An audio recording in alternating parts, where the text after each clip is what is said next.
এই খাবারটি বাচ্চাদের ওজন বাড়াতে সাহায্য করে, মস্তিষ্কের বিকাশে সহায়তা করে, চোখ এবং ত্বক ভালো রাখে, রোগ প্রতিরোধ ক্ষমতা বৃদ্ধি করে এবং দীর্ঘক্ষণ বাচ্চাদের পেট ভরা রাখে। এই খাবারটি রান্না করার জন্য প্রয়োজন মুগ ডাল, মিষ্টি আলু আর ছোট্ট এক টুকরা রুই মাছ। প্রথমে আমি একটি কড়াইয়ে পরিমাণ মতো পানি দিয়ে তাতে মিষ্টি আলুটা সেদ্ধ করতে দিয়ে দেবো। মিষ্টি আলুটা সেদ্ধ করার জন্য কোনো রকম লবণ লাগবে না, শুধু পানি দিয়ে সিদ্ধ করলেই হবে।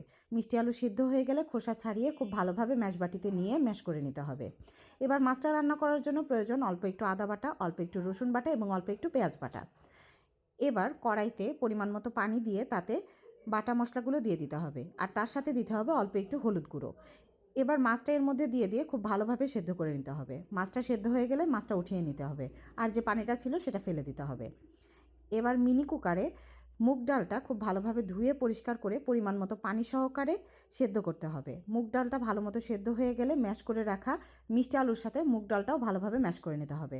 মাছটারও কাটা ছাড়িয়ে নিয়ে এর মধ্যে দিয়ে দিতে হবে। এবার একটি কড়াইয়ে অল্প একটু গরম পানি নিয়ে তার মধ্যে ম্যাশ করে রাখা খাবারটা দিয়ে খুব ভালোভাবে নাড়াচাড়া করতে হবে, যাতে সবগুলো উপকরণ একসঙ্গে একটু রান্না মতো হয়ে যায়। তাহলে আলাদা আলাদা কোনো ফিল আসবে না, মনে হবে সবগুলো মিলিয়ে একসঙ্গে রান্না করা হয়েছে। বাস পানিটা শুকিয়ে আঠালো হয়ে গেলে রেডি হয়ে গেল খুব পুষ্টিকর এবং সুস্বাদু একটি খাবার। অবশ্যই জানাবেন আপনাদের কেমন লাগলো।